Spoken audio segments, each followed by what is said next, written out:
शुक्लांबरधरं विष्णुं शशिवर्णं चतुर्भुजं प्रसन्नवदनं ध्यायेत् सर्वविघ्नोपशान्तये ಪೂರ್ಣ ಸುಗುಣಾರ್ಣವನೇ ಜ್ಞಾನಮಿಪೆ ನಿನಗೆ ಆನಂದಮಯ ವಿಷ್ಣು ನಿನ್ನಯ ಸುಮಹಿಮೆಗಳ ನಿನ್ನಿಚ್ಛೆಯಿಂದಲೇ ಚೆನ್ನಾಗಿ ತಿಳಿಸಿಯ ಚಿನ್ನ ಭಕ್ತಿಯ ನೀಯೋ ಬುದ್ಧಿರ್ಬಲಂ ಯಶೋಧೈರ್ಯಂ ನಿರ್ಭಯತ್ವಂ ಅರೋಗತಾ ಅಜಾಡ್ಯಂ ವಾಕ್ಪಟುತ್ವಂ ಚ ಹನುಮತ್ ಸ್ಮರಣಾತ್ ಭವೇತ್ पूज्याय राघवेन्द्राय सत्यधर्मरताय च भजतां कल्पवृक्षाय नमतां कामधेनवे दुर्वादिध्वान्तरवे वैष्णवेन्दीवरेन्दवे श्रीराघवेन्द्रगुरवे नमो अत्यन्तदयाळवे दासवर्यं दयायुक्तं दूरीकृतदुराशिषं ಹರಿಕಥಾಮೃತವಕ್ತಾರಂ ಜಗನ್ನಾಥಗುರುಂ ಭಜೇತ್. ಇವತ್ತು ನಾವು ಚಿಂತನೆಗೆ ತಗೊಂಡಿರುವಂಥದ್ದು ಹನುಮ ನಮ್ಮ ತಾಯಿ ತಂದೆ, ಭೀಮ ನಮ್ಮ ಬಂಧು ಬಳಗ. ಇದ್ರ ರಚನೆ ಮಾಡಿರುವಂತವ್ರು ಪುರಂದರದಾಸರು. ಶ್ರೀ ಪುರಂದರದಾಸ ಗುರುಭ್ಯೋ ನಮಃ. ಈ ಹನುಮ ನಮ್ಮ ತಾಯಿ ತಂದೆ ಅಂತ ಅನ್ನುವಂತ ಈ ಹಾಡಲ್ಲಿ ಪುರಂದರದಾಸರು ಮುಖ್ಯ ಪ್ರಾಣದೇವರ 3 ಅವತಾರವನ್ನು ಕೂಡ ವರ್ಣನೆ ಮಾಡ್ತಾರೆ. ಆ 3 ಅವತಾರದಲ್ಲಿ ಅವ್ರು ಏನು ಒಂದು ವಿಚಾರ ಹೇಳ್ತಾರೆ ಅಂದ್ರೆ, ಒಂದು ಜೀವನಿಗೆ ಅಂದ್ರೆ ಇವಾಗ ನಾವು ಹುಟ್ಟಿರೋಂಥ ಜನರು ಇರ್ತಾರಲ್ಲ, ಅವರಿಗೆ ಯಾರು ಮುಖ್ಯವಾಗಿ ಅವರನ್ನು ಬಂದು ರಕ್ಷಣೆ ಮಾಡಿ ಅವರೋட ಬೆಳವಣಿಗೆಗೆ ಕಾರಣವಾಗಿರ್ತಾರೆ ಅಂತಂದ್ರೆ ತಾಯಿ ತಂದೆಗಳು. ಆ ತಾಯಿ ತಂದೆನೂ ಮುಖ್ಯ ಪ್ರಾಣನೇ ಅಂತಂದ್ರು. ಅದ್ಬಿಟ್ರೆ ಮತ್ತೆ ಯಾರು ತಾಯಿ ತಂದೆ ಆದ್ಮೇಲೆ ಬಂಧು ಬಳಗರು ಅಂತ ಅನ್ನುವಂಥವ್ರು ನಮ್ಗೆ ಒಂದು ಆಪತ್ತು ಕಾಲ ಬಂದಾಗ ನಮ್ಮನ್ನು ಬಂದು ಅವರು ಸಂತೈಸ್ತಾರೆ, ಸಲಹೆಗಳು ಕೊಡ್ತಾರೆ. ಮಿತ್ರ ಬಾಂಧವರೆಲ್ಲ, ಆ ಮಿತ್ರ ಬಾಂಧವರು ಬಂಧು ಬಳಗಗಳೆಲ್ಲ ಕೂಡ ನನಗೆ ಮುಖ್ಯ ಪ್ರಾಣ ಅಂತಾರೆ ಪುರಂದರದಾಸರು. ಆಮೇಲೆ 3ನೇದು ಗುರು. ಗುರು ಅಂತಂದ್ರೆ ಈ ಎಲ್ಲಾ ಇದ್ರಲ್ಲಿ ಒಂದು ತಾಪತ್ರಯ ಬಂದಾಗ ಗುರುಗಳ ಹತ್ರ ಹೋಗೋರು. ಹಿಂದಿನ ಕಾಲದ ರಾಜರೇ ಆ ಮಾರ್ಗದರ್ಶನ ಪಡೆಯೋದಕ್ಕೆ ರಾಜರ ಹತ್ರ ಹೋಗ್ತಾ ಇದ್ರು. ದಶರಥ ರಾಜನು ಹಾಗೆ ಮಾಡಿದ. ಅವನು ಹೋಗಿ ಪ್ರಾರ್ಥನೆ ಮಾಡಿದಾಗ್ತಾನೆ ಅವರಿಗೆ ವಶಿಷ್ಠ ಋಷಿಗಳೋಡ ಅನುಗ್ರಹದಿಂದ ಹೋಮ ಮಾಡಿ ಮಕ್ಕಳು ಪಡೆಯೋದಕ್ಕೆ ಆಯ್ತು. ಅಂದ್ರೆ ಯಾವುದೇ ಒಂದು ಮಾರ್ಗದರ್ಶನ ಅಂತ ಅನ್ನುವಂತ ಮಾಡೋರು ಗುರುಗಳು. ಆಧ್ಯಾತ್ಮ ಜ್ಞಾನವನ್ನು ನೀಡುವಂತವ್ರು ಗುರುಗಳು. ಇಂಥ ಈ 3 ಮಜಲುಗಳಲ್ಲಿ ಕೂಡ ನಮ್ಮ ಮೇಲೆ ಯಾವ್ದೋ ಒಂದು ಹುಟ್ಟಿರುವಂತ ಜೀವನಿಗೆ ಈ 3 ಕೂಡ ಅವ್ರ ಮೇಲೆ ತುಂಬಾ ಇನ್ಫ್ಲೂಯೆನ್ಸ್ ಮಾಡತಕ್ಕದ್ದು. ಅಂದ್ರೆ ತಾಯಿ ತಂದೆ, ಬಂಧು ಬಳಗ, ಮಿತ್ರರು, ಗುರುಗಳು, ಈ 3 ಕೂಡ ಮುಖ್ಯ ಪ್ರಾಣನೇ ನಂಗೆ ಅಂತ ಅಂತಾರೆ. ನನಗೆ ಬಂದು ಇನ್ಯಾರುವೇ ಇಲ್ಲ, ಎಲ್ಲವೇ ಮುಖ್ಯ ಪ್ರಾಣ ಅಂತ ಅನ್ನೋದು. ಅಂದ್ರೆ ಹೆಂಗೆ ಪರಮಾತ್ಮನ್ನ ಹೇಳ್ತೇವೆ, ಗುರುಗಳನ್ನು ತಾಯಿ ಅಂತಂದ್ರೆ ಮಾತಾ ವಾದಿರಾಜೋ ಪಿತಾ ವಾದಿರಾಜ ಅಂತ, ಗುರು ಭ್ರಾತ ಎಲ್ಲ ನನಗೆ ಅಂತ, ಸರ್ವಸ್ವ ವಾದಿರಾಜು ಅಂತಂದು. ಆತರ ಗುರುಗಳನ್ನು ಒಂದು ಸರ್ವ ಒಂದು ಕಾರ್ಯಗಳಲ್ಲಿ ಕೂಡ ನಾವು ಯಾರ ಮೂಲ್ಯವಾಗಿ ಕೂಡ ನಾವು ಆ ಒಂದು ಬೆಂಬಲವೋ ಅನುಗ್ರಹವೋ ಪಡೆದ್ರೆ ಅಲ್ಲಿ ಮುಖ್ಯ ಪ್ರಾಣನವೇ ನೋಡೋದು ಅಂತ ಅನ್ನುವಂಥದ್ದನ್ನ ತಿಳಿಸ್ಕೊಡ್ತಾರೆ. ಮುಖ್ಯ ಪ್ರಾಣ ತಾನೆ ಸರ್ವಾಂತರ್ಯಾಮಿನ್ ಅಂತಂತಾರೆ. ಮಾತರ್ಮೇ ಮಾತರಿಶ್ವನ್ ಪಿತರ ಅತುಲ ಗುರೋ ಭ್ರಾತರಿಷ್ಟಾಪ್ತ ಬಂಧು ಸ್ವಾಮಿನ್ ಸರ್ವಾಂತರಾತ್ಮನ್ ಅಜರ ಜರಯಿತ ಜನ್ಮ ಮೃತ್ಯಾಮಯಾನಾಂ ಅಂತಂತಾರೆ. ಅಂದ್ರೆ ಜನ್ಮ ಮೃತ್ಯುಗಳು ಉಳ್ಳ ನಾನು ಜನ್ಮ ಜನ್ಮಗಳಲ್ಲಿ ಕೂಡ ನಿನ್ನ ಈ ಬಂಧುತ್ವವನ್ನು ಪಡೆದಿದ್ದಾನೆ ಅಂತಾರೆ. ನೀನು ಈ ಜನ್ಮದಲ್ಲಿ ಒಂದು ತಾಯಿ, ಬರೋ ಜನ್ಮದಲ್ಲಿ ಇನ್ನೊಂದು ತಾಯಿ, 3ನೇದ್ಲಿ ಇನ್ನೊಂದು ಅಂತ. ಆತರ ಈ ತಾಯಿ ತಂದೆಗಳು ಅಂತ ಅನ್ನೋಂಥವ್ರು ಸ್ಥೂಲ ದೇಹಕ್ಕೆ ಬೇರೆ ಆಗ್ತಾರೆ. ಆದ್ರೆ ಆ ಜೀವ ಅಂತ ಅನ್ನೋಂಥವ್ನಿಗೆ ಯಾರು ತಾಯಿ ತಂದೆ? ಈ ಒಂದೊಂದು ಜನ್ಮದಲ್ಲಿ ಕೂಡ ಯಾರು ನನ್ನನ್ನು ಒಂದು ಹೆಜ್ಜೆ ಇಡೋದಕ್ಕೆ ಗೊತ್ತಿಲ್ಲದೆ ಇದ್ದಾಗ, ಉಸಿರಾಡೋದಿಕ್ಕೆ ಗೊತ್ತಿಲ್ಲದೆ ಇದ್ದಾಗ, ಈ ದೇಹದಲ್ಲಿ ನಾನು ಹೆಂಗಿರುವೆ ಅಂತ ತಿಳ್ಕೊಂತ ಇರುವಾಗ ಆ ಮುಖ್ಯ ಪ್ರಾಣ ಕೈ ಹಿಡಿದು ಅದನ್ನ ಉಸಿರಾಡಿಸಿ ಅದಕ್ಕೆ ಬಂದು ಎಲ್ಲಾ ಚೇಷ್ಟೆಗಳನ್ನು ಮಾಡಿಸ್ತಾನ. ಅಂತ ಎಲ್ಲಾ ಚೇಷ್ಟೆಗಳು ಒಂದೊಂದು ಜನ್ಮದಲ್ಲಿಯೂ ಕೂಡ ಮಾಡಿ ಮತ್ತೆ ಆ ದೇಹ ತ್ಯಾಗ ಮಾಡಿದ ಮೇಲೆ ಕೂಡ ಅವನು ಬಿಡೋದಿಲ್ಲ ಜೀವನ, ಅದ್ರ ಒಟ್ಟಿಗೆ ಹೋಗ್ತಾನ ಅಂತಾರೆ. ಇಂಥ ಒಂದು ಶ್ರೇಷ್ಠವಾದ ತತ್ವ ಅಂದ್ರೆ ಈ ಮುಖ್ಯ ಪ್ರಾಣ ಅಂತಂದ್ರು. ಅದಕ್ಕೆ ಅವ್ರನ್ನ ಬಂದು ಏನು ಸ್ಥಾನಗಳನ್ನ ನಾವು ಮುಖ್ಯತ್ವ ಕೊಡ್ತೇವ ಎಲ್ಲಾ ಸ್ಥಾನಗಳಲ್ಲಿ ಕೂಡ ಮುಖ್ಯ ಪ್ರಾಣರ್ನವೇ ನೋಡ್ರಿ ಅಂತ ಇಲ್ಲಿ ಪುರಂದರದಾಸರು ತಿಳಿಸ್ತಾರೆ. ಅದಕ್ಕೆ ಅವರು 3 ಅವತಾರದ ಒಂದು ಘಟನೆಗಳನ್ನು ಕೂಡ ಅವರು ಒಂದು ದೃಷ್ಟಾಂತವಾಗಿ ಕೊಡ್ತಾರೆ. ಒಂದು ತಾಯಿ ಅಂತಂದ್ರೆ ಅವರು ಏನು ರೀತಿಯಲ್ಲಿ ನಮಗ್ ಬಂದು ಒಂದು ಶುಶ್ರೂಷೆ ಮಾಡ್ತಾರೆ. ಆತರ ನೀನ್ ಮಾಡಿದ್ಯಲ್ಲ ಅಂತಂದ್ರು, ವಾನರರಿಗೆ ಮಾಡಿದ್ದಿ. ಒಂದು ತಂದೆ ಅಂತಂದ್ರೆ ದುಷ್ಟರಿಂದ ರಕ್ಷಣೆ ನೀಡ್ತಾನ. ಆ ತಂದೆ ಅಂತ ಅನ್ನೋಂಥವ್ರೋಡ ಮುಖ್ಯವಾದ ಒಂದು ಕಾರ್ಯ ಅಂತಂದ್ರೆ ರಕ್ಷಣೆ ನೀಡ್ತಾರೆ. ಅದಕ್ಕೆ ಬೆಳವಣಿಗೆಗೆ ಅದು ತುಂಬಾ ಮುಖ್ಯವಾದದ್ದು.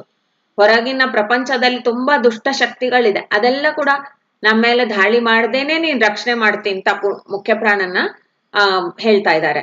ಆ ತಂದೆ ನೀನು ಅಂತ. ಆಮೇಲೆ ಅವ್ರಂತಾರೆ ಗುರು ನೀನು, ಏನು ನಾನ್ ಮಾಡ್ಬೇಕು, ಏನ್ ನಾನ್ ಮಾಡ್ಬಾರ್ದು, ಯಾವ ರೀತಿಲಿ ನಾನ್ ಬಂದು ಹೋಗ್ಬೇಕು ಎಲ್ಲ ಕೂಡ ನೀನ್ ಹೇಳ್ತೀಯ ಅಂದ್ರೆ ಇವಾಗ ಯಾರು ಪರಮಾತ್ಮನವೋ ಮುಖ್ಯ ಪ್ರಾಣನವೋ ಒಪ್ಪದೇ ಹೋಗ್ತಾರ್ಯೋ ಅವರಿಗೆ ಉಪಾಸನೆಗಳೆಲ್ಲ ಅಗತ್ಯವೂ ಇಲ್ಲ, ಅವ್ರಿಗೆ ಬೇಕೂ ಇಲ್ಲ.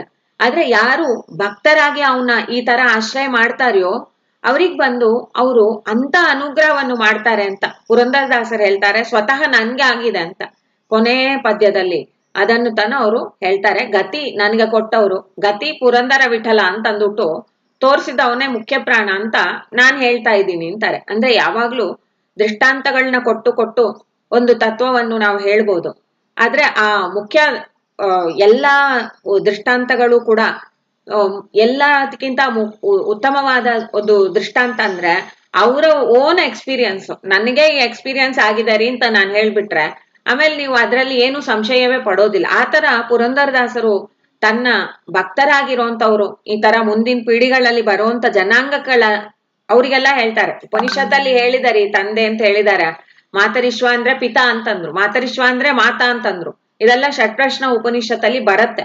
ಹೌದು, ಆದ್ರೆ ನಾನು ಯಾಕೆ ನಂಬಬೇಕು ಅಂತ ಅನ್ನುವಂಥದ್ದು ಎಲ್ಲರಿಗೂ ಮನಸ್ಸಲ್ಲಿ ಇರೋದು. ಯಾವ್ದೋ ಕಾಲದಲ್ಲಿ ಬಂದಿದ್ದು ಉಪನಿಷತ್ತು ಅಂತ. ಅವಾಗ ಪುರಂದರದಾಸರು ತನ್ನ ದೃಷ್ಟಾಂತವೇ ಕೊಟ್ಕೊಂಡ್ರು. ಗತಿ ಪುರಂದರ ವಿಠಲ ಅಂತ ತೋರಿಸಿದವ ಅಂತಂದ್ರು, ಮುಖ್ಯ ಪ್ರಾಣನೇ ತೋರಿಸಿದ ನಂಗೆ ಅಂತ.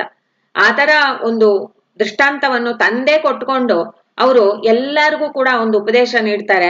ನೀವು ಮುಖ್ಯ ಪ್ರಾಣನ ಈ ತರ ಉಪಾಸನೆ ಮಾಡ್ರಿ, ನಿಮ್ಮ ತಾಯಿ ನಿನ್ನ ತಂದೆ ನನ್ನ ಬಂಧು ನನ್ನ ಬಳಗು ನನ್ನ ಗುರು ಅಂತ ಉಪಾಸನೆ ಮಾಡ್ರಿ ಅಂತ ನಮಗೆ ಅದಕ್ಕೆ ಏನು ಧಾರಣೆ ಬೇಕೋ ಅದನ್ನು ದೃಷ್ಟಾಂತಗಳ ಮೂಲವಾಗಿ ತಿಳಿಸಿಕೊಡ್ತಾರೆ. ಹೀಗೆ ಇದನ್ನ ನಾವು ತಿಳಿಯಾಕ ಹೊರಡ್ತೇವು. ಏನು ಅವ್ರು ನಮ್ಗೆ ತಾಯಿ ತಂದೆಗಳು ಮಾಡ್ತಾರೆ ಅಂತ ಅನ್ನುವಾಗ ಅವ್ರು ನಮ್ಗೆ ಸಂರಕ್ಷಣೆ ನೀಡ್ತಾರೆ ಅಂತ ಅನ್ನೋದನ್ನ ನಾವು ಸಹಜವಾಗಿ ಗೊತ್ತಿರೋಂಥವ್ರು. ಈ ಮುಖ್ಯ ಪ್ರಾಣ ನಮಗೆ ಏನು ಸಂರಕ್ಷಣೆ ನೀಡ್ತಾನ ಅಂತ ಅನ್ನುವಂಥದ್ದು ಒಂದು ಕ್ವಶನ್ ಬರುತ್ತೆ.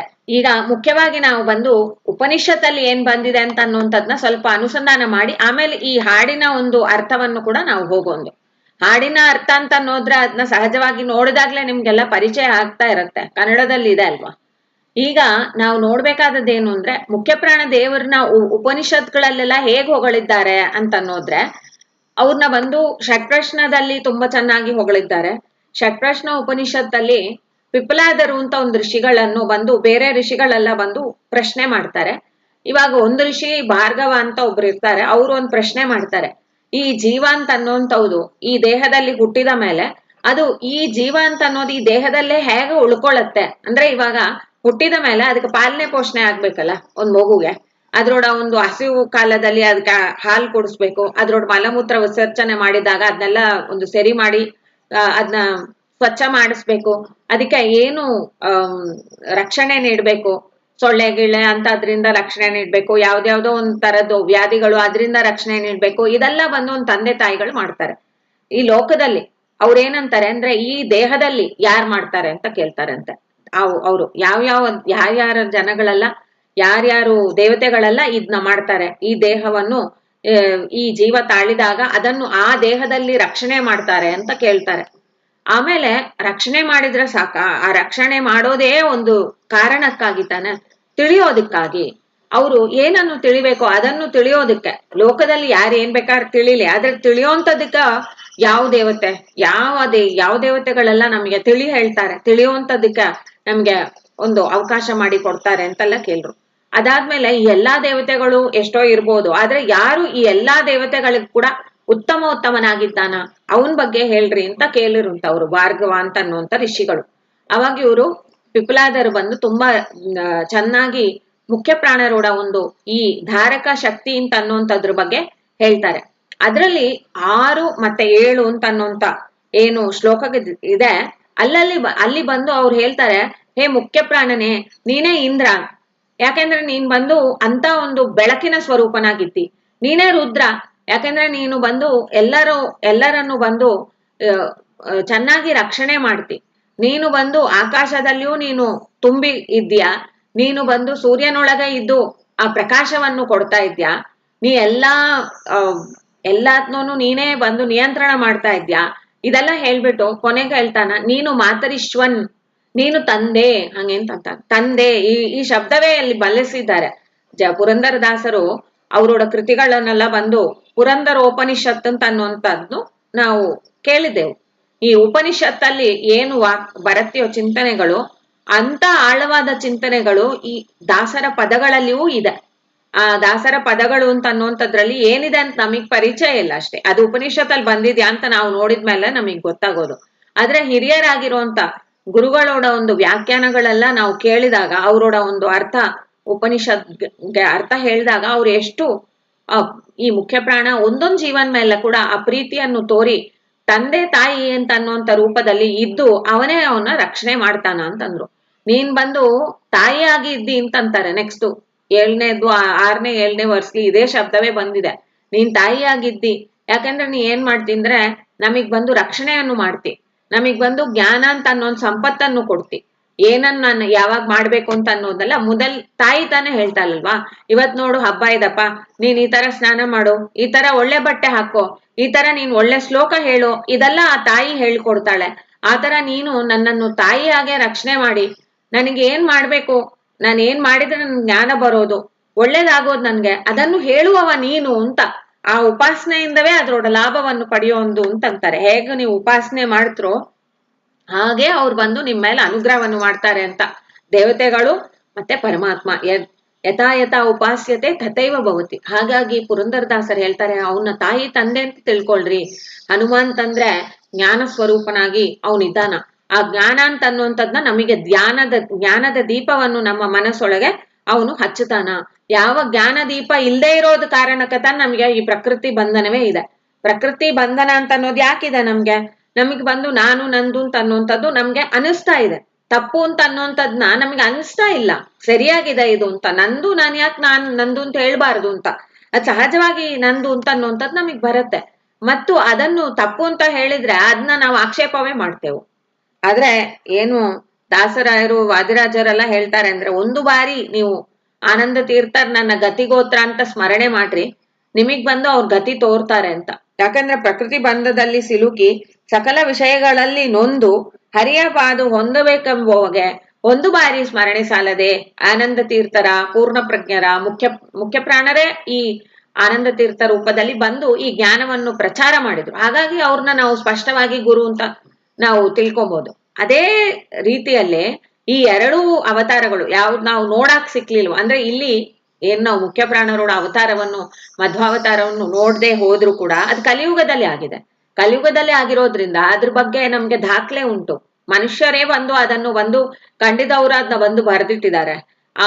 ಆ ತರ ಒಂದು ಅವರೋಡ ಗ್ರಂಥಗಳೆಲ್ಲ ನಮ್ಗೆ ಇವಾಗ ಸಿಕ್ಕತ್ತೆ. ಇದು ಒಂದು ಇನ್ನೂ ಸ್ಥೂಲವಾಗಿ ನಮ್ಗೆ ಬಂದು ಕಲಿಯುಗ ಅಂತ ಅನ್ನುವಂಥದ್ರಿಂದ ನಮ್ ಗ್ರಾಸ್ಪ್ ಅಲ್ಲಿ ಬರುತ್ತೆ ಅದು. ಆದ್ರೆ ದ್ವಾಪರ ಯುಗದಲ್ಲಿಯೋ ಮತ್ತೆ ತ್ರೇತಾಯುಗದಲ್ಲಿ ಆಗಿರುವಂತ ಅವತಾರದ ಬಗ್ಗೆ ನಮ್ಗೆ ಹೆಚ್ಚು ಸ್ಪಷ್ಟತೆ ಇಲ್ಲ. ಆದ್ರೆ ಅಂದ್ರೆ ಈ ಇತಿಹಾಸದಲ್ಲಿ ಅದ್ರೊಡ ದಾಖಲೆ ಇದೆ, ಅದ್ರೊಡ ದೃಷ್ಟಾಂತವನ್ನು ನಾವು ತಗೋಬೇಕು. ಇದೆಲ್ಲ ಒಟ್ಟಿಗೆ ಸೇರಿಸಿದಾಗ ನಮಗ್ ಬಂದು ಮುಖ್ಯ ಪ್ರಾಣರು ಏನಾಗ್ಬೇಕು, ಯಾಕೆ ನಾವು ಅವ್ರನ್ನ ಬಂದು ಸ್ತೋತ್ರ ಮಾಡ್ಬೇಕು, ಅವರನ್ನು ಯಾಕೆ ನಾವು ಚಿಂತಿಸ್ಬೇಕು ಅಂತಂದ್ರೆ, ಒಂದ್ ರೀಸನ್ ಅಂತಾರೆ, ಅವರು ಬಂದು ನಿನ್ನ ಬೆನಿಫ್ಯಾಕ್ಟರ್ ಆಗಿದ್ದಾರೆ. ಏನ್ ತಾಯಿ ತಂದೆಗಳ ಬಗ್ಗೆ ನಾವು ಬಂದು ಎಷ್ಟು ಗೌರವ ತೋರ್ಬೇಕು ಅಂತ ಸ್ಕೂಲಿಂದ ಮಕ್ಕಳಿಗೆಲ್ಲ ಹೇಳ್ಕೊಡ್ತಾ ಇರ್ತಾರೆ. ಎಲ್ಲರೂ ಬಂದು ತಾಯಿ ತಂದೆನ ಬಂದು ಯಾವಾಗ್ಲೂ ಬಂದು ಚೆನ್ನಾಗಿ ರಕ್ಷಣೆ ಮಾಡ್ಬೇಕು ಹಿರಿಯರಾದ್ಮೇಲೆ ಅಂತ ಅವ್ರು ಹೇಳೋ ಮಾತನ್ನು ಕೇಳ್ಬೇಕು ಕಿರಿಯರಾಗಿರುವಾಗ. ಇದೆಲ್ಲ ಬಂದು ನಾವು ತಿಳ್ಕೊಂಡ ವಿಷಯ. ಅದೇ ಬಂದು ಈ ಮುಖ್ಯ ಪ್ರಾಣರ ಬಗ್ಗೆ ನಾವು ತಿಳ್ಕೊಬೇಕು ಹಾಗೆ ಅಂತ.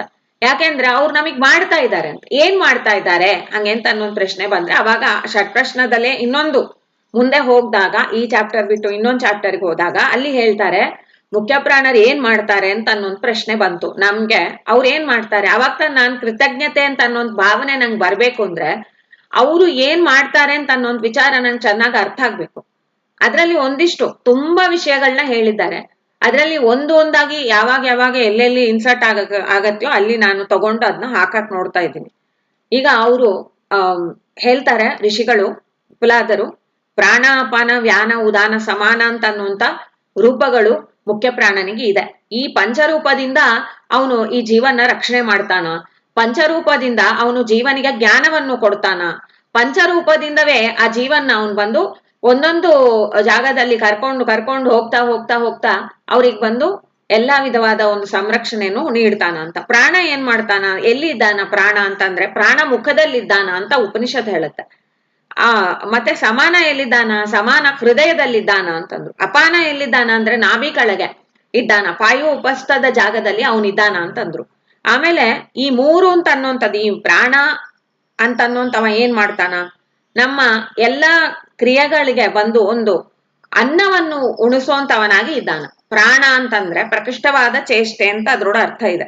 ಅವನು ಅನ್ನ ಅಂತ ಅನ್ನೋಂಥದ್ನ ಉಣಿಸ್ಬೇಕಾದ್ರೆ ಅನ್ನದಲ್ಲಿ ಏನಿದೆ, ಅಲ್ಲಿ ಮಣ್ಣಿದೆ, ನೀರಿದೆ, ಮತ್ತೆ ಬೆಂಕಿ ಇದೆ. ಹೇಗಪ್ಪ ಅಂತಂದ್ರೆ ಅಕ್ಕಿ ಅಂತ ಅನ್ನೋದ್ರೆ ಅದು ಮಣ್ಣು, ಮಣ್ಣಿನ ವಿಕಾರ. ಆ ಮಣ್ಣನ್ನು ನೀರಲ್ಲಿ ಹಾಕ್ತೇವೆ, ನೀರಲ್ಲಿ ಹಾಕಿದ ಮೇಲೆ ಅದನ್ನ ಬೆಂಕಿಗೆ ಬಿಸಿ ಇಟ್ಟಾಗ್ತಾನೆ ಅನ್ನ ಆಗತ್ತದು. ಸೊ ಈ ಅನ್ನ ಪಕ್ವ ಆಗೋದಕ್ಕೆ ನೀರು ಬೇಕು, ಬೆಂಕಿಯೂ ಬೇಕು, ಅಕ್ಕಿ ಪಕ್ವ ಆಗಿ ಅನ್ನ ರೂಪದಲ್ಲಿ ಬರ್ಬೇಕಾದ್ರೆ. ಹಾಗಾಗಿ ಒಂದು ಅನ್ನ ಅಂತಂದ್ರೆ ಅದರಲ್ಲಿ ಮಣ್ಣು ನೀರು ಬೆಂಕಿ ಇದೆ. ಈ ಮಣ್ಣು ನೀರು ಬೆಂಕಿ ಬಂದು ಏನಾಗತ್ತೆ ಅದರಲ್ಲಿ ಅಂದ್ರೆ, ಅದರಲ್ಲಿ ಮಣ್ಣಿನ ಅಂಶ ಏನಿದೆಯೋ ಅದು ನಮ್ಮೋಡ ಬುದ್ಧಿಯೋಡ ಸೆಲ್ಸ್, ಬ್ರೈನ್ ಸೆಲ್ಸಿಗೆ ಅದು ಹೋಗಿ ಸೇರತ್ತೆ, ಸೂಕ್ಷ್ಮ ಭಾಗ. ಆದ್ರೆ ಏನು ನಾವು ಉಣ್ತೇವೋ ಆ ಉಣ್ಣೋಂತ ಪದಾರ್ಥದಲ್ಲೇ ನಮ್ಮ ಒಂದು ಬುದ್ಧಿಗೆ ಬಂದು ಶಕ್ತಿ ಬರುತ್ತೆ ಅಂತಾರೆ, ಬುದ್ಧಿ ಮನಸ್ಸು. ಹಾಗಾಗಿ ತಾನು ಹೇಳ್ತಾರೆ, ಯಾರು ಶುದ್ಧವಾದ ಆಹಾರವನ್ನು ಉಣ್ತಾರೆಯೋ ಅವರಿಗೆ ಶುದ್ಧವಾದ ಮನಸ್ಸಿರತ್ತೆ, ಬುದ್ಧಿಯೂನು ಪ್ರಚೋದಿತವಾಗಿರತ್ತೆ. ಈ ಎರಡೂ ಬೇಕು ಅಂತಂದ್ರೆ ಶುದ್ಧವಾದ ಆಹಾರವನ್ನೇ ಸ್ವೀಕಾರ ಮಾಡ್ಬೇಕು ಅಂತ. ಆ ಮಣ್ಣು ಅಂತ ಅನ್ನುವಂಥದ್ದು ಅದ್ರೊಡ ಮಧ್ಯಭಾಗ ಏನಿದೆಯೋ ಅದು ಮಾಂಸವಾಗಿ ತಯಾರಾಗತ್ತೆ, ಮಣ್ಣಿನ ಮಧ್ಯಭಾಗ. ಆಮೇಲೆ ಅದರ ಒಂದು ಅಸಾರವಾದ ಭಾಗ ಬಂದು ಮಲವಾಗಿ ವಿಸರ್ಜನೆ ಆಗತ್ತೆ. ಮಣ್ಣಿಂದಾಯ್ತು. ನೀರು ಅಂತ ಅನ್ನುವಂಥದ್ದು, ನೀರಿಂದ ಏನಾಗತ್ತೆ, ನೀರಿಂದ ಉಸಿರಾಟ ಅಂತಂದ್ರು. ನೀರಿಲ್ದೆ ನಾವು ಅದನ್ನ, ಒಬ್ರು ಫಾಸ್ಟ್ ಮಾಡ್ತಾರೆ ಅಂತಂದ್ರೆ 40 ದಿವಸ ಕೂಡ ಫಾಸ್ಟ್ ಮಾಡುವಂತವ್ರು ಇರ್ತಾರೆ. ಅದ್ರಲ್ಲಿ ಅವರು ಅನ್ನ ಅಂತ ಅನ್ನೋದನ್ನ ತಿನ್ನೋದಿಲ್ಲ, ಆದ್ರೆ ಲಿಕ್ವಿಡ್ ತಗೊಂತಾರೆ ಅಂತಂದ್ರೆ, ಅಂದ್ರೆ ನೀರು. ಆ ನೀರಿನ ಅಂಶ ಏನಿದೆ ಅದ್ರೋಡ ಒಂದು ಸೂಕ್ಷ್ಮಾಂಶವೇ ನಮ್ಮ ಉಸಿರಾಟಕ್ಕೆ ಕಾರಣವಾಗಿದೆ. ಅದು ಅದ್ರೋಡ ಮಧ್ಯಭಾಗ ಬಂದು ನಮ್ಮ ನೆತ್ತರಿಗೆ ಹೋಗಿ ಸೇರುತ್ತೆ. ಅದ್ರೋಡ ಅಸಾರವಾದದ್ದೇ ನಮ್ಮ ವಿಸರ್ಜನೆ ಆಗ್ಬಿಡತ್ತೆ ಅದು. ಈ ತರ ಬೆಂಕಿ ಅಂತ ಅನ್ನೋಂಥದ್ದು ಏನಾಗತ್ತೆ ಅಂತಂದ್ರೆ ಅದ್ರೋಡ ಸೂಕ್ಷ್ಮ ಅತಿ ಸೂಕ್ಷ್ಮ ಭಾಗ ನಮ್ಮ ವಾಕಿಗೆ ಹೋಗತ್ತೆ, ನಾಲಿಗೆಯಿಂದ ಮಾತು ಅಂತ ಅನ್ನುವಂಥದ್ದು ಹೊರಡುತ್ತೆ. ಈ ಸೂಕ್ಷ್ಮವಾದ ಒಂದು ತೇಜೋ ಭಾಗದಿಂದವೇ ಮಾತು ಹೊರಡುತ್ತೆ. ಅದ್ರಲ್ಲಿ ಇರುವಂತ ಮಧ್ಯಭಾಗ ಬಂದು ನಮ್ಮ ಬೋನ್ ಸೆಲ್ಸಿಗೆ ಹೋಗತ್ತೆ. ಬೋನ್ಸು, ಮ್ಯಾರೋಸು ಇವೆಲ್ಲ ಚೆನ್ನಾಗಿ ಕೆಲಸ ಮಾಡೋದಕ್ಕೆ ಆ ತೇಜೋ ಅಂಶ ತನ ಅಲ್ಲಿ ಹೋಗಿ ಸೇರತ್ತೆ. ರೇತಸ್ ಅಂತ ಅನ್ನುವಂಥದ್ದು ಬಂದು ಅದರಲ್ಲಿ ಇರುವಂತದ್ದು ನಮ್ಮ ಎಲ್ಲ ವಿಧವಾದ ಮುಂದಿನ ಪೀಳಿಗೆ ಅದು ಒಂದು ಅವಕಾಶ ಕೊಡೋದಕ್ಕೆ ಹೋಗತ್ತೆ. ಈ ತರ ರಿಪ್ರೊಡಕ್ಷನ್ ಅಂತ ಅನ್ನುವಂಥದ್ದು. ಈ ತರ ಆ ಮಣ್ಣು ನೀರು ಬೆಂಕಿ ಅಂತ ಅನ್ನೋದನ್ನ ವಿಭಾಗ ಮಾಡಿ, ಆ ವಿಭಾಗ ಮಾಡಿದ್ದು ಎಲ್ಲೆಲ್ಲಿ ಹೋಗ್ಬೇಕೋ ಅಲ್ಲೆಲ್ಲಿ ಕಳಿಸುವಂಥದ್ದು ಕ್ರಿಯೆಗಳು ಎಷ್ಟೊಂದಿದೆ. ಇದ್ರಲ್ಲಿ ಈ ಪಂಚಪ್ರಾಣರೋಡ ಕಾರ್ಯಗಳು ಏನು ಅಂತ, ಈ ಮೂರು ಅಂತ ಅನ್ನುವಂಥದ್ನ ಹೇಳ್ಬಿಟ್ಟು ಇದ್ರೊಡ್ ಕಾರ್ಯ ಏನು, ಯಾರು ಏನ ಮಾಡ್ತಾರೆ ಅಂತ. ಅವಾಗ ಅವ್ರು ಅಂತಾರೆ, ಮುಖದಲ್ಲಿರುವಂತ ಪ್ರಾಣನೇ ಈ ಅನ್ನನ ತಿನ್ಸ್ತಾನ, ತಿಂದ ಮೇಲೆ ಅದು ಒಳಗ್ ಹೋಗತ್ತೆ, ಪಚನ ಮಾಡಿ ಆಮೇಲೆ ಅದನ್ನ ಬಂದು ಆ ಸಮಾನ ಅಂತ ಅನ್ನೋಂತವ ಹೃದಯಗತವಾಗಿ ಇದ್ದಾನ. ಅವನೇನ್ ಮಾಡ್ತಾನ, ಆ ಜೀವನಿಗೆ ಬಂದು ಆ ಎಲ್ಲಾ ಅನ್ನದಿಂದ ಏನೇನು ಎಲ್ಲೆಲ್ಲಿ ಹೋಗ್ಬೇಕು ಆಯಾ ಭಾಗಗಳಿಗೆ ಕಳಿಸ್ತಾನೆ. ಇವಾಗ ವಿವರವನ್ನು ನಾವು ನೋಡಿದೆವು. ಅವನ್ ಬಂದು ಬುದ್ಧಿಗ ಒಂದಿಷ್ಟು ಕಳಿಸ್ತಾನ, ಯಾವ್ದು ಬಂದು ಮಾಂಸಕ್ಕೆ ಹೋಗ್ಬೇಕು ಅಲ್ಲಿ ಕಳಿಸ್ತಾನೆ, ಯಾವ್ದು ನೆತ್ರಿಗೆ ಹೋಗ್ಬೇಕು, ಯಾವ್ದು ಉಸಿರಾಟಕ್ಕೆ ಹೋಗ್ಬೇಕು, ಯಾವ್ದು ವಿಸರ್ಜನೆ ಆಗ್ಬೇಕು, ಇವೆಲ್ಲ ಕೂಡ ನಮಗೇನಾದ್ರೂ ಗೊತ್ತಾ? ನಾವು ತಿನ್ನೋದ್ ಬಿಟ್ರೆ ನಮ್ಗೇನು ಗೊತ್ತಿಲ್ಲ. ಆ ತಿನ್ನೋಂತ ಕ್ರಿಯೆಯನ್ನು ಮಾಡಿಸಿ ಆಮೇಲೆ ಅದನ್ನು ಬಂದು ಎಲ್ಲಿ ಹಂಚ್ಬೇಕು ಅದನ್ನು ಸಮಂ ನಯತಿ ಇತಿ ಸಮಾನ ಅಂತಂದ್ರು. ಹೃದಯದಲ್ಲಿ ಇದ್ದು ಈ ಸಮಾನ ಈ ಕ್ರಿಯೆಯನ್ನು ಮಾಡ್ತಾನ. ಸಮಾನ ಅಂತ ಅನ್ನುವಂತ ಈ ಮುಖ್ಯ ಪ್ರಾಣ ದೇವರು ಇನ್ನೊಂದು ಕಾರ್ಯವನ್ನು ಮಾಡ್ತಾರೆ ಅಂತಾರೆ. ಅವರು ಸಪ್ತ ಅರ್ಚಿಗಳು ಅಂತ ಅಂದ್ಬಿಟ್ಟು ನಮ್ಮ ಇಂದ್ರಿಯಗಳು ಮತ್ತೆ ಮನಸ್ಸು ಬುದ್ಧಿನ ಅಂತಾರೆ. ಈ ಸಪ್ತ ಅರ್ಚಿಗಳಿಗೆ ಕೂಡ ಯಾರು ಬಂದು ಆ ಶಕ್ತಿಯನ್ನು ನೀಡ್ತಾನೆಯೋ ಅವನೇ ಸಮಾನ ಅಂತ. ಆ ಸಪ್ತ ಅರ್ಚಿಗಳು ಪಂಚ ಜ್ಞಾನೇಂದ್ರಿಯಗಳು, ಅಂದ್ರೆ ಕಣ್ಣು, ಕಿವಿ, ಮೂಗು, ನಾಲಿಗೆ ಮತ್ತೆ ತ್ವಕ್ಕು. ಅದಾದ್ಮೇಲೆ ಮನಸ್ಸು ಮತ್ತೆ ಬುದ್ಧಿ. ಈ ಏಳಿಕೆ ಕೂಡ ಯಾರು ಚಾರ್ಜ್ ಕೊಡ್ತಾನೋ, ಯಾರಿಂದಾಗಿ ಅದೆಲ್ಲ ಬಂದು ಬೆಳಗುತ್ತಾ ಇದೆಯೋ ಅದು ಒಂದು ಮುಖ್ಯ ಪ್ರಾಣ ಅಂತಂದ್ರು. ಈ ಮುಖ್ಯ ಪ್ರಾಣನೇ ಈ ಎಲ್ಲಾ ಅಂಶಗಳಲ್ಲಿ ಬಂದು ನಮ್ಗೆ ಆ ಶಕ್ತಿಯನ್ನು ನೀಡ್ತಾ ಇದ್ದಾನ ಅಂತ ಅನ್ನುವಂಥದ್ನ ನಾವು ತಿಳಿಬೇಕು. ಸಮಾನ ನೋಡ ಕೆಲ್ಸನ ಹೇಳಿರು. ಆಮೇಲೆ ಬರುವಂತದ್ದು ಪ್ರಾಣ ಆಮೇಲೆ ಸಮಾನ ಆಯ್ತು. ಇವಾಗ ಅಪಾನ. ಅಪಾನ ಅಂತ ಅನ್ನೋಂತ ಅವನ ಹೆಸರು. ಅಪನಯತಿ ಅಂತಂದ್ರೆ ಯಾವುದು ನಮ್ಗೆ ಅಸಾರವಾಗಿದೆಯೋ ಅದನ್ನು ಹೊರಗೆ ಹಾಕ್ತಾನ. ಈಗ ಒಂದು ಪಚನ ಆಗಿದ್ದು ಅಂತ ಅನ್ನೋಂಥದ್ದು ಅಂದ್ರೆ ಯಾವ್ದು ನಾವು ಉಂಡಾಗ ಪ್ರಾಣ ಉಣಿಸ್ತಾನ, ಉಣಿಸಿದ್ನ ಬಂದು ಸಮಾನ ಏನು ಮಾಡದೆ ಹೋದ್ರೆ ಅವಾಗ ಅದು ಬಂದು ನೇರವಾಗಿ ಮಲಮೂತ್ರ ವಿಸರ್ಜನೆ ಆಗೋಯ್ತು ಅಂತಂದ್ರೆ ಆ ದೇಹಕ್ಕೆ ಬಂದು ಯಾವ ತ್ರಾಣವೂ ಇರೋದಿಲ್ಲ. ಯಾವ ಒಂದು ಪ್ರಾಣ ನೋಡ ರೂಪ ಕೆಲಸ ಮಾಡದೆ ಹೋದ್ರೆ ಕೂಡ ಜೀವನಿಗೆ ಅಪಾಯವೇ.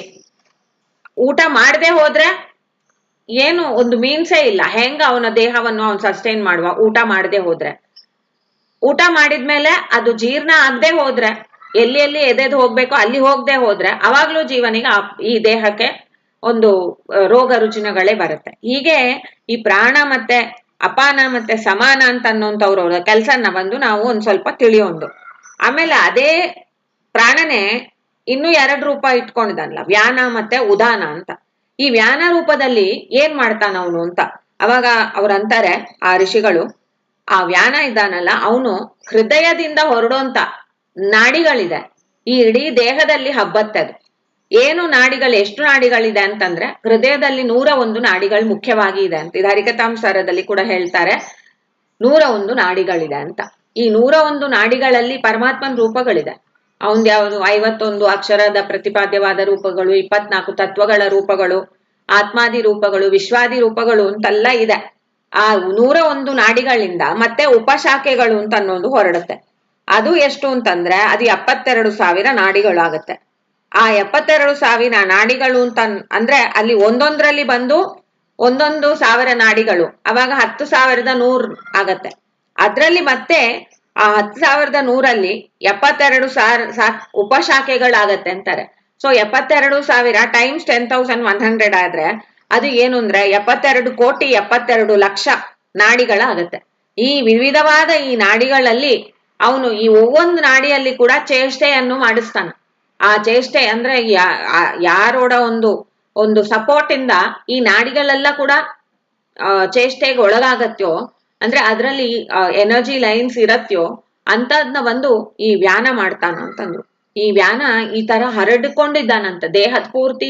72,72,00,000 ನಾಡಿಗಳಿದಲ್ವಾ, ಆ ಒಂದೊಂದು ನಾಡಿಯಲ್ಲಿ ಕೂಡ ಇವನೋಡ ವ್ಯಾಪಾರ ನಡೀತಾ ಇದೆ ವ್ಯಾನ ನೋಡುದು ಅಂತಂದ್ರು.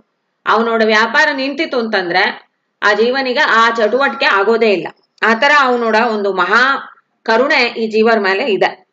ಆಮೇಲೆ ಉದಾನ ಅಂತ ಹೆಸರ್ಲೆ ಊರ್ಧ್ವವಾದ ಉತ್ಕ್ರಮಣ ಕಾಲದಲ್ಲಿ ಅವನು ನಮ್ಮ ಜೀವನ ಬಂದು ಹೊರಗೆ ಕರ್ಕೊಂಡು ಹೋಗ್ತಾನ. ಊರ್ಧ್ವವಾದದ್ದು ಕೆಲಸ ಒಂದು. ಅವನ್ ಎಲ್ಲಿರ್ತಾನ ಅಂತಂದ್ರೆ ಅವನ್ ಕಂಠದಲ್ಲಿದ್ದಾನ. ವ್ಯಾನ ಎಲ್ಲಿದ್ದಾನ? ನಾಡಿಗಳಲ್ಲೆಲ್ಲ ಇದ್ದಾನ. ಉದಾನ ಎಲ್ಲಿದ್ದಾನ ಅಂದ್ರೆ ಕಂಠದಲ್ಲಿ ಇದ್ದಾನ ಅಂತಂದ್ರು. ಈ ಕಂಠದಲ್ಲಿ ಇದ್ದು ಅವನು ಹೊರಟ ಅಂತಂದ್ರೆ ಆ ಜೀವ ಹೊರಡ್ಲೇಬೇಕು. ಅವನು ಬಂದು ಎಲ್ಲಾ ಜೀವರಿಗೆ ಕೂಡ ಆ ಕಂಠದಲ್ಲಿ ಕೂತ್ಕೊಂಡು ಆ ಅವಕಾಶವನ್ನು ಕೊಡ್ತಾನ ಆಹಾರವನ್ನು ತಿನ್ನೋದಕ್ಕೆ. ಅವನು ಆ ಕಂಠದಲ್ಲಿ ಕೂತು ಮಾತನ್ನು ಆಡಿಸ್ತಾನ.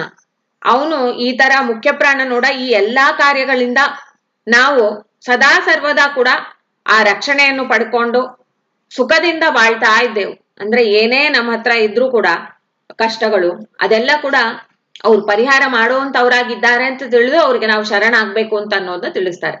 ಈಗ ಒಂದು ದಿವಸ ನಮಗೆ ಅದು ಕೆಲಸ ಮಾಡ್ಲಿಲ್ಲ ಅಂತ ಅನ್ನೋದ್ರೆ ನಮಗೆ ಅದ್ನವೇ ನಾವು ಒಂದು ದೊಡ್ಡ ಇನ್ಸ್ಟ್ರೂಮೆಂಟ್ ಇದೇನು ನಮಗೆ ಆಗ್ಲಿಲ್ಲ ಅಲ್ಲ ಅಂತಂದ್ರೆ ಕಾಲ ಅಂತ ಅನ್ನೋಂಥದ್ರಲ್ಲಿ ಜೀವರಿಗೆ ಬಂದು ಇದಿದ್ನಿ ಕೆಲಸ ಮಾಡೋದು ಬೇಡ ಅಂತ ಅವ್ನು ನಿರ್ಣಯ ಮಾಡ್ರೆ ಅದರಿಂದ ನಾನು ಅವನ ಸ್ತೋತ್ರ ಮಾಡೋದು ಅಗತ್ಯ ಇಲ್ಲ ಅಂತ ಅನ್ನೋಂಥದ್ದಿಲ್ಲ.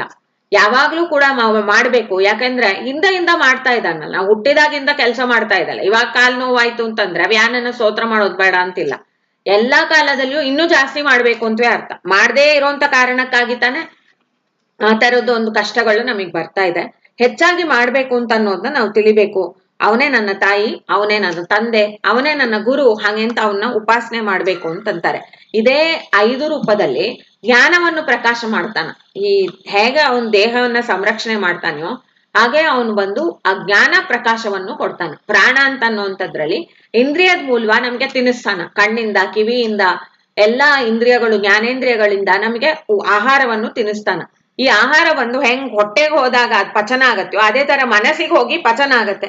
ಈಗ ನಾವು ಅಂದೇವ್ ಸಮಾನನೇ ಬಂದು ಹೊಟ್ಟೆಲಿ ಇರ್ತಾನ ಅಂತ, ಅವನೇ ಬಂದು ಮನಸ್ಸಿಯೂ ಇದ್ದಾನ.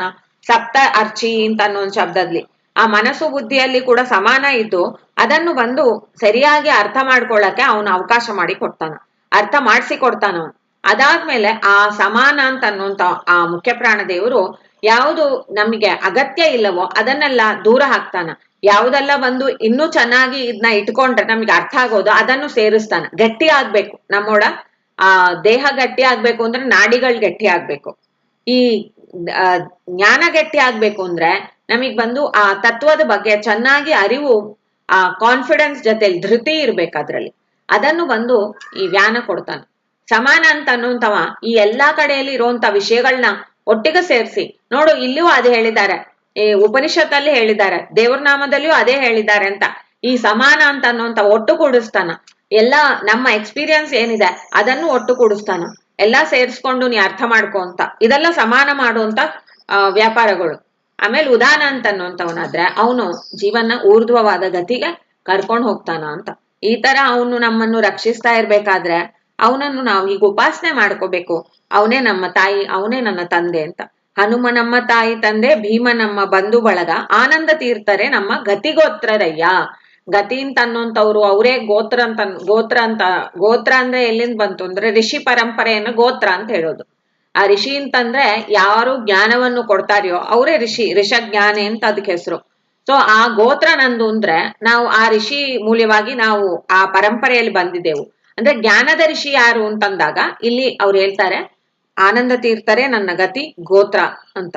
ತಾಯಿ ತಂದೆ ಹಸುಳೆಗಾಗಿ ಸಹಾಯ ಮಾಡಿ ಸಾಕುವಂತೆ ಆಯಾಸವಿಲ್ಲದೆ ಸಂಜೀವನವ ತಂದೆ, ಗಾಯಗೊಂಡ ಕಪಿಗಳನ್ನು ಸಾಯದಂತೆ ಪೊರೆವ ರಘು ರಾಮನಂಗ್ರಿಗಳೇ ಸಾಕ್ಷಿ ತ್ರೇತಾಯುಗದಲ್ಲಿ ನೀ ಮಾಡಿರುವಂತ ಕಾರ್ಯವನ್ನು ನೆನಪು ಮಾಡ್ಕೋತಾ ಇದ್ದೀನಿ ಅಂತ ಪುರಂದರದಾಸರು ಮುಖ್ಯ ಪ್ರಾಣರ ಹತ್ರ ಹೇಳ್ತಾರೆ. ನೀನು ತಾಯಿ ತಂದೆ ಬಂದು ಒಂದು ಹಸುಳೆ, ಒಂದ್ ಮಗು, ಚಿಕ್ಕದಾಗಿರುವಂತ ಒಂದ್ ಮಗು, ಅದಕ್ಕೆ ಬಂದು ಸಹಾಯ ಮಾಡ್ತಾರೆ. ಅದಕ್ಕೆ ಆಗೋದಿಲ್ಲ ಅಲ್ಲ, ಅದ್ ಮಲ್ಗಿರತ್ತೆ, ಏನಾದ್ರೂ ಹಾಲ್ ಬೇಕು ನೀರ್ ಬೇಕು ಅಂತಂದ್ರೆ ಅದಕ್ಕೆ ಎದ್ದು ಹೋಗಿ ತಗೊಳಕ ಬರಲ್ಲ. ಅವಾಗ ಅವರೇ ತಗೊಂಡ್ ಬಂದ್ ಕೊಡ್ತಾರೆ. ಅದಕ್ಕೆ ಏನಾದ್ರೂ ದೈಹಿಕವಾದ ಬಾಧೆಗಳಿದ್ರೆ ಅದಕ್ಕೆ ಔಷಧಿಯನ್ನು ತೆಗೆದು ಕುಡಿಸ್ತಾರೆ. ಅದರಿಂದ ಅದು ಆ ಪುಷ್ಟಿಯನ್ನು ಹೊಂದಿ ಅದ್ ಸರಿ ಆಗತ್ತೆ. ಅದಕ್ಕೆ ಈ ಎಲ್ಲಾ ವ್ಯಾಪಾರಗಳು ಮುಖ್ಯ ಪ್ರಾಣರು ಮಾಡ್ತಾರೆ ಅಂತ ಹೇಳಿದ್ರೆ ಸಾಕ, ಉಪನಿಷದಲ್ಲಿ ಬಂದಿದೆ ಅಂತ ಹೇಳಿದ್ರೆ ಸಾಕ, ನೀನ್ ನಿಜವಾಗಿ ಮಾಡಿ ತೋರ್ಸಿದ್ಯಲ್ಲ ಹನುಮಂತ ಅವತಾರದಲ್ಲಿ ಅಂತ ಹೇಳ್ತಾರೆ. ವಾನರರೆಲ್ಲ ನಿನ್ನನ್ನೇ ನಂಬ್ಕೊಂಡಿದ್ರು, ನೀ ಏನ್ ಮಾಡ್ದಿ, ಅವ್ರಿಗ್ ಬಂದು ಒಂದ್ ತೊಂದ್ರೆ ಆಯ್ತು. ಅವಾಗ ಆ ಸರ್ಪಾಸ್ತ್ರದಿಂದ ತುಂಬಾ ಜನ ಮೂರ್ಛಿಕೊಂಡಿದ್ರು. ಅವರು ಮತ್ತೆ ಎಷ್ಟೋ ಜನನ ಒಂದೇ ಸಮ ಅವನ್ ಬಂದು ಸಾಯಿಸ್ತಾ ಇದ್ದ ಆ ಇಂದ್ರಜಿತ್ತು. ಅವಾಗ ಇವ್ರನ್ನು ಆ ಸಂಜೀವನ ಪರ್ವತವನ್ನು ತಗೊಂಡ್ ಬಾ ಅಂತ ಹೇಳಿ ಆಜ್ಞೆ ಮಾಡಿದಾಗ ಒಂದ್ಬಾರಿ ಅವ್ರು ಹೋಗಿ ತಂದ್ರು, ಒಂದೇ ತಕ್ಷಣವಾಗಿ ಬಂದ್ರು ಅಂತಾರೆ. ಅಷ್ಟು ವಾಯು ವೇಗ ಅಂತಂತೇವಲ್ಲ, ಆ ವೇಗ ಅಂತ ಅನ್ನುವಂಥದ್ದು ಅವರಲ್ಲಿ ಇದೆ. ಅದಕ್ಕೆ ಅವ್ರಿಗೆ ತಡವೇ ಆಗೋದಿಲ್ಲ, ಕೆಲಸ ಮಾಡೋದ್ರಲ್ಲಿ ತಡವೇ ಆಗೋದಿಲ್ಲ. ಅದು ತೋರಿಸ್ತಾರೆ. ಮಾಡ್ಬೇಕು ಅಂತ ಅನ್ನೊಂದ್ ಸಮಯ ಬಂದಾಗ ತಕ್ಷಣವೇ ಮಾಡ್ತಾಳೆ ತಾಯಿ. ಇನ್ನು ಏನು ನಾಳೆಗ್ ಹೋಗೋಣ ಡಾಕ್ಟರ್ ಹತ್ರ ಅಂತ ಯಾರು ಹೇಳಲ್ಲ. ಇವತ್ ನನ್ ಮಗು ಕಾಯಿಲೆ ಇದ್ರೆ ಇವತ್ತೇ ನಾನ್ ಕರ್ಕೊಂಡ್ ಹೋಗ್ಬೇಕು, ಈ ಕ್ಷಣವೇ ಹೋಗ್ಬೇಕು ಅಂತ ತತ್ತಳಿಸಿ ಹೋಗ್ಬಿಡ್ತಾಳೆ ತಾಯಿ, ಕರ್ಕೊಂಡ್ ಹೋಗದೆ ಹೋದ್ರೆ. ಆತರ ಈ ಮುಖ್ಯ ಪ್ರಾಣರ ಯಾರು ನನ್ನ ತಾಯಿ ಅಂತ ನಂಬುತ್ತಾರೆಯೋ, ನನ್ನ ತಾಯಿ ಅಂತ ಯಾರು ಅವನ್ನ ಬಂದು ಪ್ರೀತಿಸ್ತಾರೆಯೋ ಅವರಿಗೂ ಕೂಡ ಅದೇ ತರ ಯಾವ ಕಾಯಿಲೆಯಿಂದ ಕೂಡ ಅವ್ರಿಗೆ ಕಷ್ಟ ಬರೋ ಹಂಗ್ ಮಾಡೋದಿಲ್ಲ. ತಕ್ಷಣವೇ ಹೋಗಿ ಬಂದ್ಬಿಟ್ಟ ಅಂದ್ರು. ಅಷ್ಟು ದೊಡ್ಡದಾದ ವ್ಯಾಪಾರವನ್ನು ಮಾಡಿ ತೋರಿಸಿದ ಸಂಜೀವನವನ್ನು ತಂದು ಆ ಕಪಿಗಳನ್ನೆಲ್ಲ ಕೂಡ ನೀನು ರಕ್ಷಣೆ ಮಾಡಿದೆಯಲ್ಲ.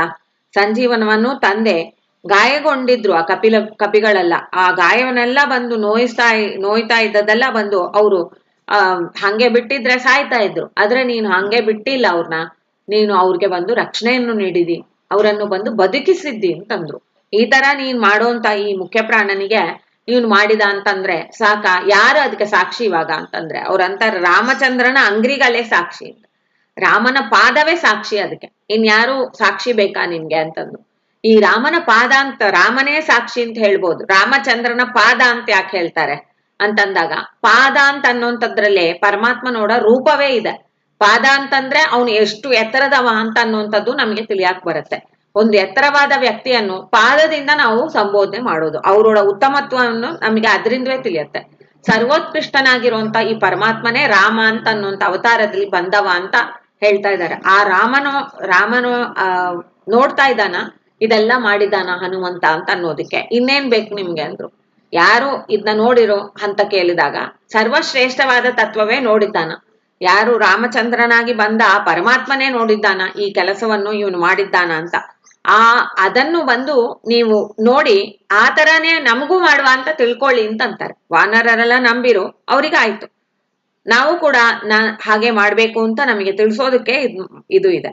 ಮತ್ತೆ ಅವರು ಭೀಮಾವತಾರದಲ್ಲಿ ಅವ್ರು ಏನ್ ಮಾಡ್ರು, ಬಂಧು ಬಳಗದಂತೆ ಆಪದ್ ಬಾಂಧವನಾಗಿ ಪಾರ್ಥನಿಗೆ ಬಂಧ ದುರಿತಗಳ ಪರಿಹರಿಸಿ. ಈ ದ್ರೌಪದಿ ಸ್ವಯಂವರ ಕಾಲದಲ್ಲಿ ಈ ಬಂಧು ಬಳಗ ಅಂತ ಅನ್ನುವಂಥದ್ರೋಡ ಅರ್ಥ ಚೆನ್ನಾಗಿ ಕೂಡತ್ತೆ. ಆ ದ್ರೌಪದಿ ಸ್ವಯಂವರಕ್ಕೆ ಇವರೆಲ್ಲ ಬ್ರಾಹ್ಮಣರ ವೇಷದಲ್ಲಿ ಹೋಗಿರ್ತಾರೆ, ಪಂಚಪಾಂಡವರು. ಕೃಷ್ಣ ಮತ್ತೆ ಅವರು ಎಲ್ಲಾ ಜನರನ್ನ ಕರ್ಕೊಂಡು, ಬಲರಾಮನ ಕರ್ಕೊಂಡು ಅಲ್ಲಿ ಬಂದಿರ್ತಾನ. ಅವ್ನ್ ಹೇಳಿರ್ತಾನೆ ಯಾದವರಿಗೆ, ನೀವ್ ಯಾರು ಕೂಡ ಈ ಏನು ಸ್ಪರ್ಧೆ ಇದೆ ಅದ್ರಲ್ಲಿ ನೀವು ಬಂದು ಭಾಗವಹಿಸಬಾರ್ದು, ಸುಮ್ನೆ ನೋಡಕ್ ಹೋಗ್ತಾ ಇದ್ದೇವೆ ಬನ್ನಿ ಅಂತ ಹೇಳ್ತಾನೆ. ಹಾಗಾಗಿ ಅವರೆಲ್ಲ ಸುಮ್ನೆ ಕೂತು ನೋಡ್ತಾ ಇರ್ತಾರೆ. ಎಲ್ಲಾ ಕ್ಷತ್ರಿಯರು ಬಂದು ತುಂಬಾ ಪ್ರಯತ್ನ ಮಾಡ್ತಾರೆ ಅದನ್ನ ಭೇದಿಸ್ಬೇಕು ಅಂತ. ಅವ್ರು ಇಟ್ಟಿರುವಂತ ಟಾರ್ಗೆಟ್ ಅವ್ರಿಗೆ ಆಗ್ಲಿಲ್ಲ. ಆಮೇಲೆ ಅರ್ಜುನ ಎದ್ದು ನಿಲ್ತಾನ. ಅವಾಗ ಎಲ್ಲಾರು ಓ ಅಂತ ಶಬ್ದ ಬಂತು. ಏನು ಒಂದು ಬ್ರಾಹ್ಮಣನ, ಇಷ್ಟು ಕ್ಷತ್ರಿಯರಿಂದವೇ ಆಗದೆ ಇರೋಂತ ಕೆಲಸ ಈ ಬ್ರಾಹ್ಮಣ ಹೇಗ್ ಮಾಡುವ ಅಂತ. ಅವಾಗ ಇವನು ಕೃಷ್ಣ ಕೂಡ ಅಂದ, ಇದು ಅರ್ಜುನ ತಾನೇ, ನೋಡು ಅಣ್ಣ ಹಂಗೆ ಅಂತ ಬಲರಾಮನ ಹತ್ರ ಹೇಳ್ತಾನ. ಅವನು ಒಪ್ಪೋದಿಲ್ಲ. ಕಡೆಗೆ ಅರ್ಜುನ ಮುಂದೆ ಹೋಗ್ತಾನ, ಹೋಗಿ ಅದನ್ನ ಭೇದಿಸ್ತಾನ. ಆ ಭೇದನ ಯಾವಾಗ ಈ ಎಲ್ಲಾ ಶಬ್ದಗಳು ಶುರು ಆಯ್ತೋ ಅವಾಗ್ಲೇ ಆ ಯುಧಿಷ್ಠಿರ ಮತ್ತೆ ನಕುಲ ಸಹದೇವರನ್ನ ಕರ್ಕೊಂಡು ಅವನು ಊರಿಗೆ ವಾಪಸ್ ಹೋಗ್ಬಿಡ್ತಾನಂತೆ. ಏಕಚಕ್ರ ನಗರಕ್ಕೆ ಸೈಲೆಂಟ್ ಆಗಿ ಅವನ್ ಜಾಗ ಖಾಲಿ ಮಾಡ್ಬಿಟ್ಟ. ನೀವಿಬ್ರು ನೋಡ್ಕೊಂಡ್ ಬನ್ನಿ ಅಂತ ಹೇಳಿದಂತೆ. ಅವಾಗ ಯಾರು ಉಳ್ಕೊಂಡ್ರು ಅಲ್ಲಿ? ಭೀಮನೇ ಇದ್ದ. ಪಾರ್ಥನಿಗೆ ಅಂತಂದ್ರು. ಪಾರ್ಥ ಅಂತಂದ್ರೆ ಯಾರು ಬಂದು ಪಾರಯತಿ ಇತಿ ಪಾರ್ಥ ಅಂತ ಒಂದು ಅರ್ಥ ಹೇಳ್ತಾರೆ. ಗೀತೆಯಲ್ಲಿ ಬಂದು ಕೃಷ್ಣ ಅವನ್ನ ಪಾರ್ಥ ಪಾರ್ಥ ಅಂತ ಹೇಳ್ತಾ ಇರ್ತಾನ. ಪೃಥ್ವೆಯ ಮಗ ಅಂತ ಅನ್ನೋದು ಒಂದರ್ಥ. ಇನ್ನೊಂದರ್ಥ, ನೀನು ಈ ಸಂಸಾರವನ್ನು ದಾಟುವವನಾಗಿ ದಾಟುವ ಪ್ರಯತ್ನದಲ್ಲಿ ಇರುವವ ಅಂತ. ಅದನ್ನ ನಮಗೆ ಅರ್ಥ ಆಗತ್ತೆ. ಪಾರ್ಥ ಅಂತಂದ್ರೆ ಯಾವ ಜೀವ ಬಂದು ಈ ಸಂಸಾರ ಸಾಗರವನ್ನು ದಾಟಬೇಕು ಅಂತ ಪ್ರಯತ್ನ ಮಾಡ್ತಾ ಇದ್ದಾನೋ ಅವನಿಗೆ ಬಂದು ನೀನು ಬಂಧುವಾಗಿದ್ದಿ. ನೀನು ಪಾರ್ಥನಿಗೆ ಬಂದು ಹೇಗಿದ್ಯೋ ಹಾಗೆ ಬಂದು ಈ ಜೀವನಿಗೆ ಇದ್ದಿ ಅಂತಂತಾರೆ. ನೀ ಏನ್ ಮಾಡಿದಿ ಅಂತಂದ್ರೆ ಆ ಪಾರ್ಥನಿಗೆ ಬಂದು ತುಂಬಾ ಮುಖ್ಯವಾದ ಒಂದು ಕಾರ್ಯವನ್ನು ಮಾಡಿ. ಅಲ್ಲಿ ದೊಡ್ಡ ಯುದ್ಧ ಆಯ್ತು ಆ ಕಾಲದಲ್ಲಿ. ಎಲ್ಲಾ ಕ್ಷತ್ರಿಯರು ಬಂದು ತುಂಬಾ ಇವ್ರ ಜೊತೆಗೆ ಹೊಡೆದಾಡಕ್ ಶುರು ಮಾಡಿದ್ರು. ನೀವ್ ಹೇಗೆ ಬಂದು ಒಂದು ಬ್ರಾಹ್ಮಣ ಹುಡುಗರಾಗಿದ್ದು ಈ ಹುಡುಗಿನ ಕರ್ಕೊಂಡು ಹೋಗ್ಬರಿ ಅಂತ. ಅವಾಗ ಎಲ್ಲರ ಹತ್ರ ಕೂಡ ಜಗಳ ಆಡಿ ಆ ಭೀಮಸೇನ ಅವ್ರನ್ನ ಪಾರ್ಥನನ್ನು ಮತ್ತೆ ದ್ರೌಪದಿನನ್ನು ಕರ್ಕೊಂಡು ಹೋದ್ರು ಅಂತ ಬರುತ್ತೆ. ಸೊ ಈ ಆಪತ್ ಬಾಂಧವನಾಗಿ ನೀನು ಇದ್ದಿ, ಆಪತ್ತು ಬಂದಾಗ ನೀನು ರಕ್ಷಣೆ ಮಾಡಿದಿ ಪಾರ್ಥನ್ನ. ಬಂದ ದುರಿತಗಳೆಲ್ಲ ಪರಿಹಾರ ಮಾಡಿದಿ. ಎಷ್ಟು ದುರಿತಗಳು ಬಂತು ಪಾಂಡವರಿಗೆ. ನಾವ್ ಅವತ್ ನೋಡಿದಾಗ ವಾರ್ಣಾವತದಲ್ಲಿ ಇರುವಂತ ಅರಗಿನ ಮನೆಯಿಂದ ಭೀಮಸೇನ ತಾನ ಅವ್ರನ್ನೆಲ್ಲ ಪಾರು ಮಾಡಿದ. ಅವ್ರನ್ನೆಲ್ಲ ಬೆನ್ನ ಮೇಲೆ ಹತ್ತಿ ಹೆಗಲ್ ಮೇಲೆ ಹಿಡ್ಕೊಂಡು ಅವ್ರನ್ನೆಲ್ಲ ಆ ಸುರಂಗದೊಳಗೆ ಕರ್ಕೊಂಡು ಹೋದ ಅಂತ ಬರುತ್ತೆ. ಮತ್ತೆ ಅವನು ಎಷ್ಟೋ ಕಷ್ಟಗಳಿಂದ ಆ ಭೀಮಸೇನ ನೋಡ ಒಂದು ಬೆಂಬಲದಿಂದ ಪಾರಾದ್ರು. ಈ ಅಂಧಕಾಜಾತರ ಕೊಂದು ನಂದಕಂದನಗೆ ಅರ್ಪಿಸಿದೆ ಅಂತಾರೆ. ಇದು ಒಂದು ಮುಖ್ಯವಾದ ಒಂದು ಏನು ಕೊಂದು ಹಂಗೆ ಅಂತ ಬರತ್ತಲ್ವಾ. ಇಲ್ಲಿ ಎಲ್ಲ ಸಂಹಾರದ ಕ್ರಿಯೆಗಳೆಲ್ಲ ಭೀಮನ ಅವತಾರದಲ್ಲಿ ಆಗಿದೆ. ಈ ಸಂಹಾರ ಎಲ್ಲ ಆಗೋದಕ್ಕೆ ಅದು ಕೂಡ ಒಂದು ಯಜ್ಞ ರೂಪದಲ್ಲಿ ನೀನ್ ಮಾಡಿದ್ಯಾ ಅಂತ ತಿಳಿಸ್ತಾರೆ. ಯಜ್ಞ ರೂಪದಲ್ಲಿ ನೀನು ಇದೆಲ್ಲ ಕೂಡ ಆ ಗೋಪ ನಂದನನಾಗಿ ಬಂದ ಗೋವಿಂದನಿಗೆ ನೀನು ಅರ್ಪಣೆ ಮಾಡಿದ್ದಿ ನೀನ್ ದ್ವಾಪರ ಯುಗದಿ. ಆಮೇಲೆ ಗತಿಗೋತ್ರರಂತೆ ಸಾಧು ಪತಿಗಳಿಗೆ ಮತಿಯ ತೋರಿ, ಸಾಧುವಾಗಿರುವಂತವ್ರು ಯಾರಿದ್ರು ಆ ಕಾಲದಲ್ಲಿ ಸಜ್ಜನರು ಅಂತ ಅನ್ನುವಂಥವ್ರು ಅಚ್ಯುತ ಪ್ರಜ್ಞರೇ ಇದ್ರು. ಮತ್ತೆ ಇನ್ನ ಎಷ್ಟೋ ಸಾಧುಗಳಿದ್ರು ಅಂತಾರೆ, ಹಿರಿಯ ಯತಿಗಳೆಲ್ಲ ಇದ್ರು. ಅವ್ರಿಗೆಲ್ಲ ಕೂಡ ನೀನು ಸರಿಯಾದ ಮತಿಯನ್ನು ತೋರಿದೆ. ಯಾಕಂದ್ರೆ 21 ಮತ ಕುಭಾಷ್ಯಗಳಿತ್ತು ಬ್ರಹ್ಮಸೂತ್ರಕ್ಕೆ. ಅದನ್ನ ಮತಿಗೆಟ್ಟ 21 ಮತವ ಖಂಡಿಸಿ 21 ಕುಭಾಷ್ಯಗಳನ್ನ ಖಂಡನೆ ಮಾಡಿ ಮತಿವಂತ ಸದ್ವೈಷ್ಣವರಿಗೆ, ಯಾರು ಸದ್ವೈಷ್ಣವರು ಅಂದ್ರೆ ಒಳಗೆ ಅಂದ ಅವ್ರಿಗೆ ಬಂದು ತುಡಿತ ಇದೆ ಸತ್ಯವನ್ನು ತಿಳಿಬೇಕು ಅಂತ, ಅಂತವ್ರಿಗೆ ಬಂದು ನೀನು ಸರಿಯಾದ ದಾರಿಯನ್ನು ತೋರಿಸಿದ್ದಿ, ಸದ್ಗತಿಯ ತೋರಿದೆ ಅಂತ. ಒಳ್ಳೆ ಗತಿಯನ್ನು ತೋರಿದ್ದಿ, ಪರಮಾತ್ಮ ಗತಿ ಅಂತ ಅಂದ್ಬಿಟ್ಟು ನನಗೆ ನೀನ್ ತೋರಿಸಿದ್ದಿ ಅಂತ ಇಲ್ಲಿ ಹೇಳ್ತಾರೆ. ಪುರಂದರ ವಿಠಲನೇ ಸಾಕ್ಷಿ ಕಲಿಯುಗದಲ್ಲಿ ಅಂತ. ಕಲಿಯುಗದಲ್ಲಿ ಬಂದು ಪುರಂದರ ವಿಠಲ ಅಂತ ನನ್ನ ಹೃದಯದಲ್ಲಿ ಕೂತಿರುವಂತವನೇ ಸಾಕ್ಷಿಯಾಗಿದ್ದಾನ. ನನ್ನ ಉದ್ಧಾರಕ್ಕೆ ಈ ಮುಖ್ಯ ಪ್ರಾಣನೇ ಕಾರಣ. ಅದನ್ನು ನಾನು ಬಂದು ಸಮರ್ಥನವಾಗಿ ಹೇಳ್ತಾ ಇದ್ದೀನಿ. ಇದನ್ನು ನೀವು ಕೇಳಿ ಉದ್ಧಾರ ಆಗ್ರಿ ಅಂತ ಅನ್ನೋದನ್ನ ನಮಗೆ ತಿಳಿಸ್ತಾರೆ. ಗುರುವಂತರ್ಗತ ಭಾರತೀ ರಮಣ ಮುಖ್ಯ ಪ್ರಾಣ ಅಂತರ್ಗತ ಶ್ರೀ ಲಕ್ಷ್ಮೀನಾರಾಯಣ ಪ್ರೇರಣೆ ಲಕ್ಷ್ಮೀನಾರಾಯಣ ಪ್ರೀತ್ಯರ್ಥಂ ಶ್ರೀಕೃಷ್ಣಾರ್ಪಣ